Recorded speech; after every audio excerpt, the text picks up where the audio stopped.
Hey guys, thanks for joining us here at Salty Ginger Talk. If you're a returning listener, it is great to have you back. If you're new to the channel, we're really glad you joined us. We hope you like what you hear. So, our podcast is for people that want to learn something new or make themselves a little bit better every day. And today, we're going to plead our case and hopefully win you over to the fact that keeping score in relationships will absolutely destroy your relationship. And we're going to give you some tips on what you can do instead. So, not a therapist, not a marriage counselor. I am, however, a guy that's been married to an outstanding woman for 30 plus years. So, both of us happy, both of us faithful. We've raised 3 kids together.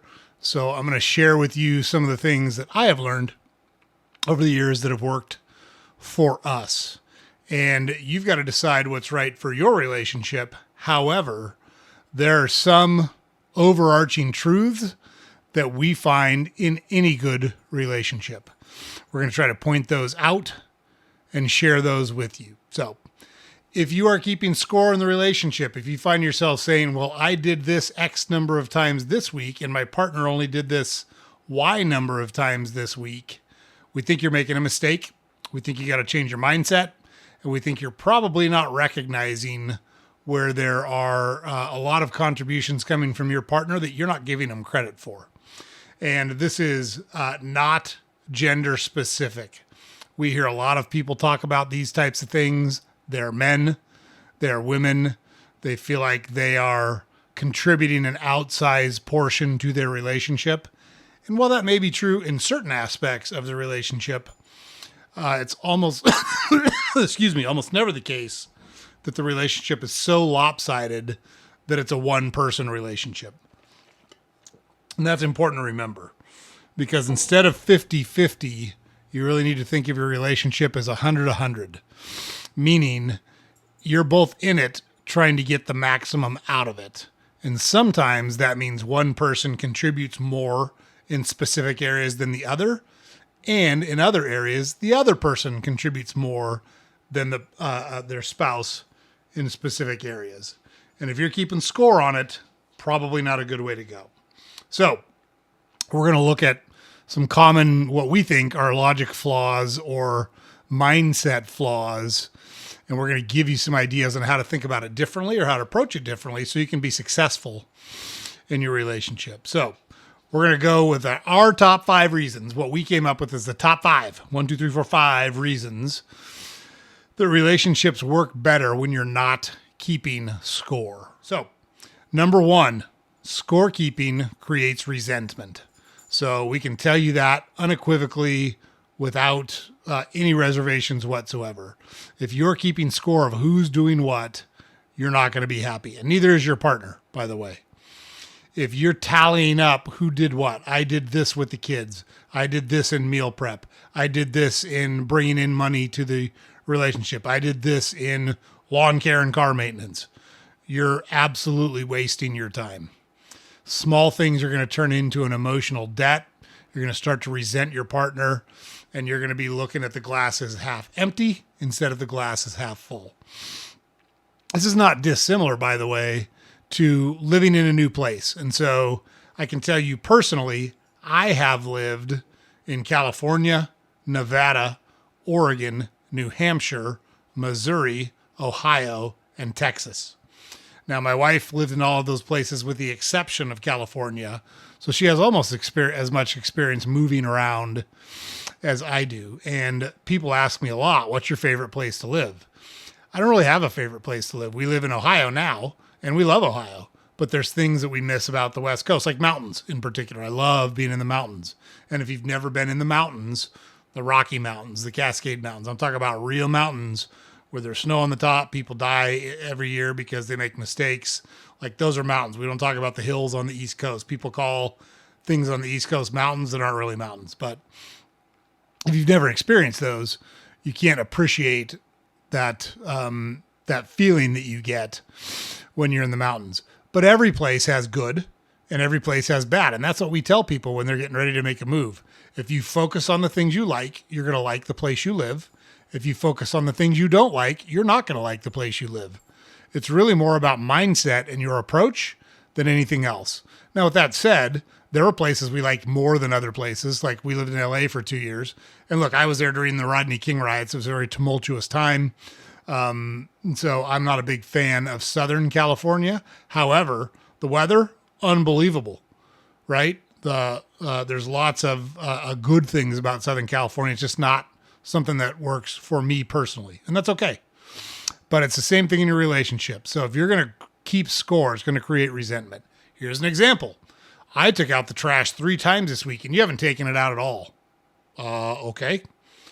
Maybe a better way to approach that is to focus on a shared outcome, a clean house, rather than who did more or who did what. So one spouse can help by making the bed. One spouse can help by running loads of laundry. One spouse can help by doing the dishes every night. One spouse can help by taking out the garbage. My wife and I, we typically have jobs that one of us does more often than the other one. For example, I typically take out the garbage more and I put the garbage out by the curb and I do the heavy lifting type of stuff. Does that mean I never run a load of laundry? No, but I rarely run a load of laundry.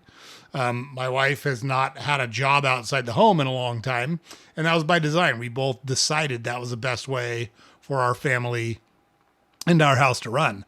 But think about the faith she has to put in me to put herself in that situation where she has no income coming in and she's counting on me not to be a dirtbag, to be a good spouse, to be a good partner, to bust my ass, to make enough money to support our family and our lifestyle, which I've done for 30 years. But that comes with an emotional toll too. The same way she had such a huge emotional toll on her when she was staying at home, raising kids, a very in the moment, thankless job. And it never stops. You don't get a paycheck. You don't even get validation that you're doing it right until your kids are grown up. And that is such a difficult thing to grind through for decades the way she did it. That takes an emotional toll. And I was always, always, always super supportive of that and did anything I could to help kind of ease that burden. But that didn't mean I was doing less or had less of an emotional toll on me. Try providing for a family of 5 for 30 years, because that's what I did. And that has an emotional toll that goes with it too. If you fail, everybody starves. If you fail, there's no heat in your house. If you fail, you're homeless. Like, that's real. Both of those are real emotional burdens, and we both shoulder different emotional burdens. I would not argue that one is more or less, or that one is more important or less important, but they're both tough, and we both took our share of the load, and that worked for us. So instead of keeping score, think about, hey, we're both busy. We're both trying to make this work. Thanks for doing this. I'm going to do that, whatever this is. Thanks for folding the laundry. I'll start dinner. Thanks for taking care of the kids today. I'll take care of bedtime tonight. Think about it that way. And you should be wanting to make your spouse happy and make their life better and easier. Not all the time. There's times where one person's able and capable of giving more to the relationship than the other person is. Now, if that gets too lopsided over an extended period of time, yeah, it's going to become a problem. But we all go through stretches where we've got to run a little harder at work, or things are disorganized, or we're sick, we're not feeling well, and the other spouse needs to step up and provide some help and comfort. So don't think about it in terms of keeping score. Think about it in terms of we're both trying to achieve the same outcome here. What can I do to help us achieve that outcome? And what can I do to ease the burden on my partner a little bit? If both people are thinking that way, it's going to go much, much, much better. Okay, number 2, equality is not the same as equity.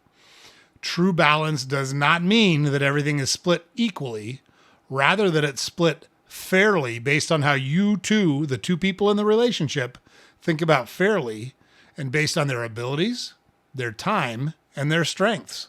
So we joke around a lot that if I had stayed home and raised our kids, the house would have been spotless, meals would have been on time, everything would have been nice and orderly, and our kids would have been in therapy forever.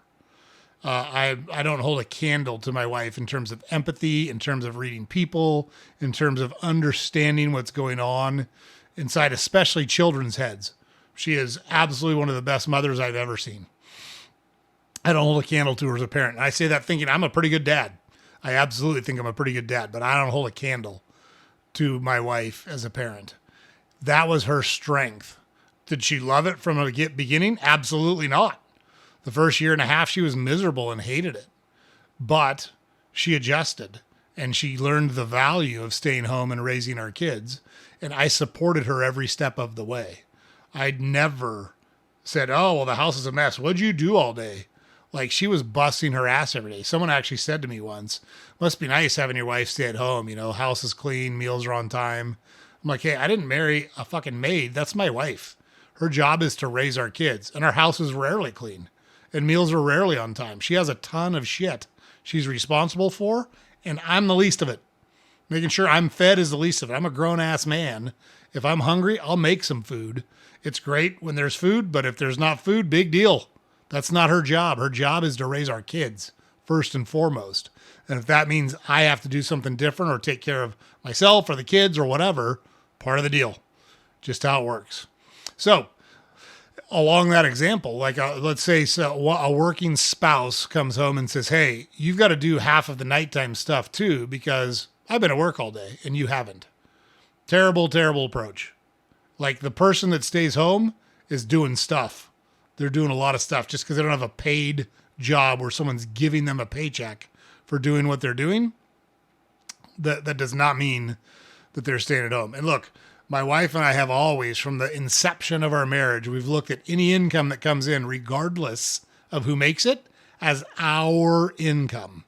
Now, I've carved out a nice career for myself and I make good money. And that is every penny of it just as much my wife's money as mine. It's not my money. I didn't make it on my own. She supported me every step of the way. It is our money. We are a team. So instead of, hey, I was at work all day, you do this, you do that, why not step up and say, hey, you've had the kids all day. That's got to be rough. I'm going to take bedtime tonight so you can relax. You can watch your TV show. You can take a bath. You can go to a class. You can go to an activity. I got it. I'll take it. Doesn't have to be all the time, but it shouldn't be an annual thing either. And so just remember, equality, not the same as equity. Don't keep score and try to split everything right down the middle. You've got to do what works for the two of you. And that's the two of you. That doesn't mean the one of you. That means the two of you. We hear a lot of complaints, and in general, we hear these complaints from women around certain things and around men from other things. But they're not complaining that things don't get done. They're complaining that they're not done the way they want them done. Hey, look, if you want the help, take the help. I used to fold towels, and my wife would say, no, they get folded this way. And I'm like, I'm going to fold them whatever goddamn way I want. The towels are folded. They're put away. You don't have to do it. You're welcome.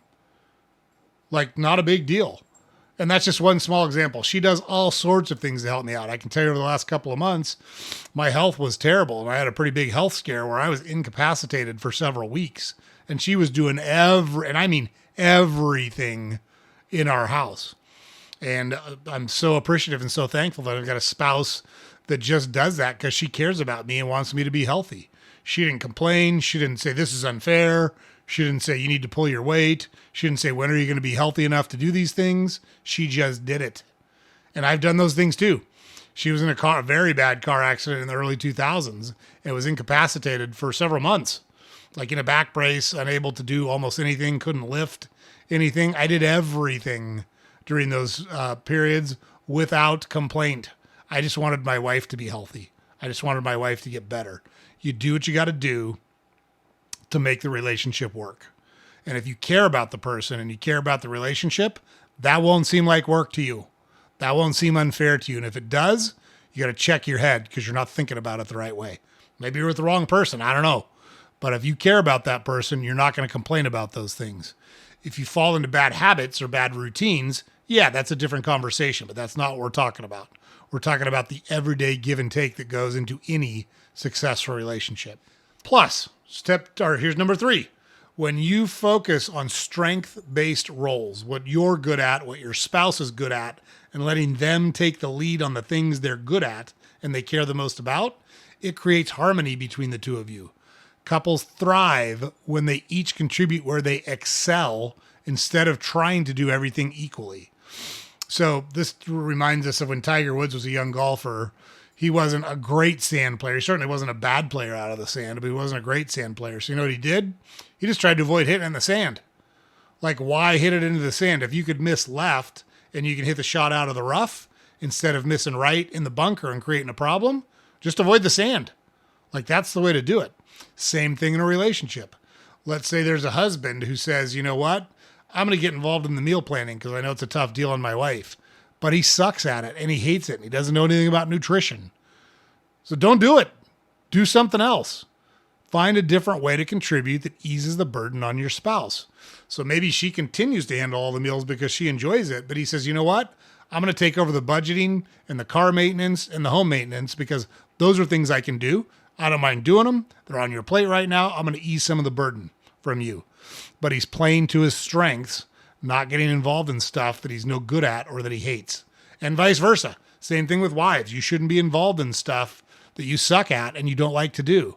Let your spouse, who might be good at those things, handle those things, and you find a different way to contribute and a different way to ease some of that burden. It's not rocket science, but you got to be unselfish.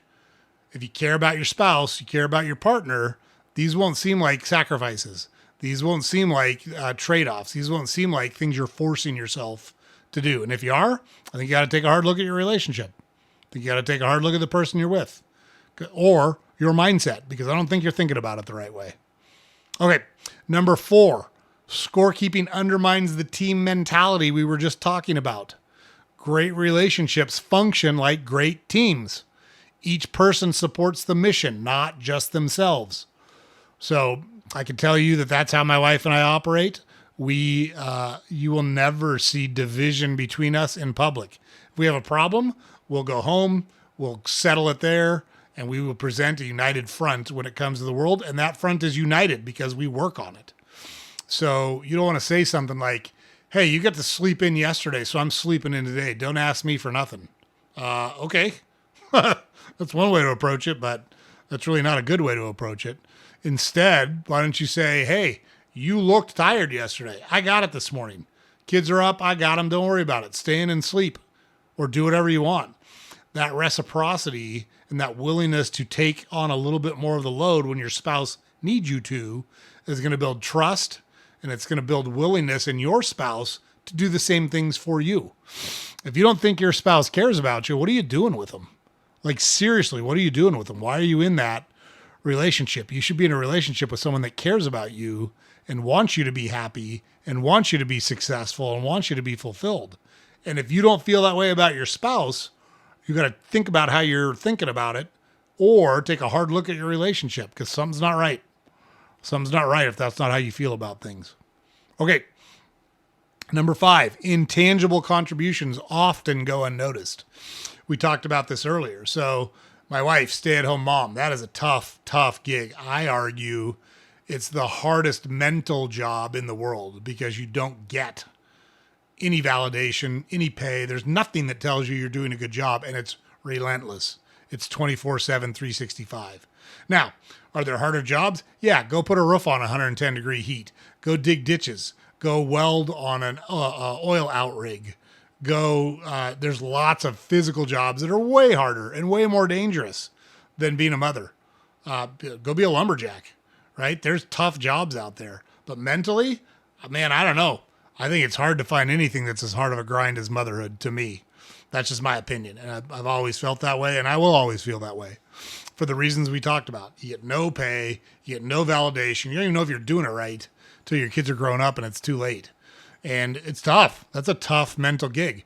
But by the same token, that breadwinner is out there fighting the fight and trying to put food on the table and trying to make sure you've got enough money, not only to take care of the basics, food, water, shelter, clothing, but to advance the family, to have enough money to invest, to have enough money to buy a bigger house, to buy enough money to buy the things that you need or provide the experiences that are going to make your life fulfilling and worth living.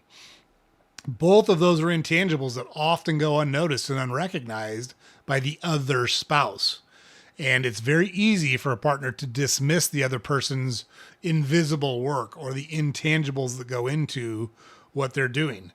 I see this a lot with women who organize kids' schedules and run the house and do all of those things. And it's very easy to dismiss the mental load that goes with all of those things. But by the same token, I see the same thing when there's a man out there, and I'm not just saying it's women at home and men providing. There's instances where it's vice versa, and that works great for families. Awesome. We support it 100%. We're not in any way advocating that you're wrong. So do what works for you.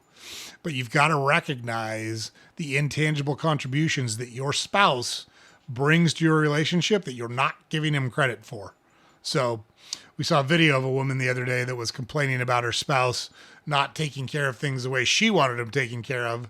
Come to find out, he's a lineman for an electric company. That's a tough physical job. He's on call. Storms come up. He's gone for days, weeks at a time. And her complaints were really that he wasn't doing it the way she wanted it done.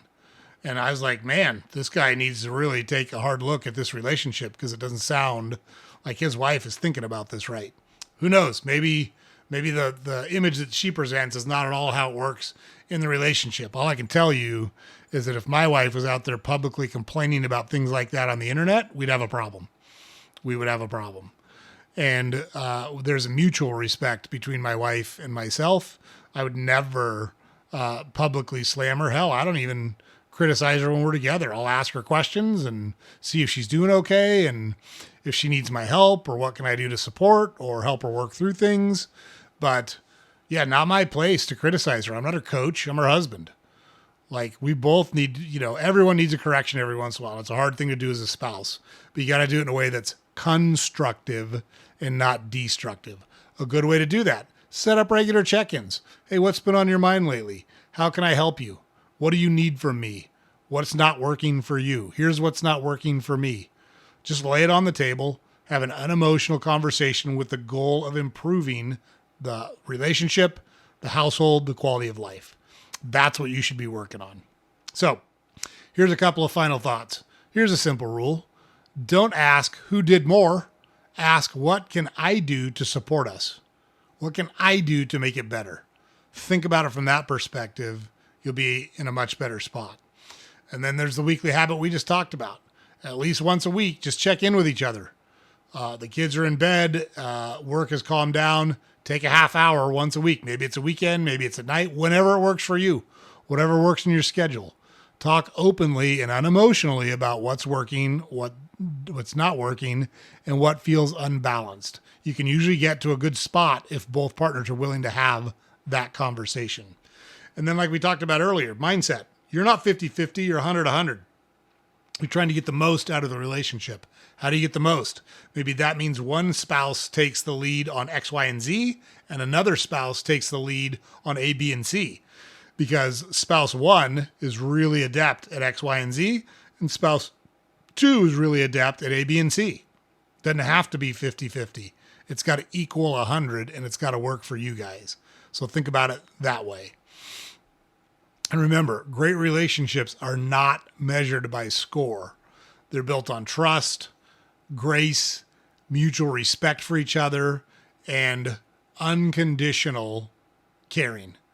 You shouldn't be doing things because you want credit from your spouse. I will jokingly do things like I'll run a load of laundry and then I'll say to my wife, hey, I want credit. I want it marked to my permanent scorecard that I ran a load of laundry.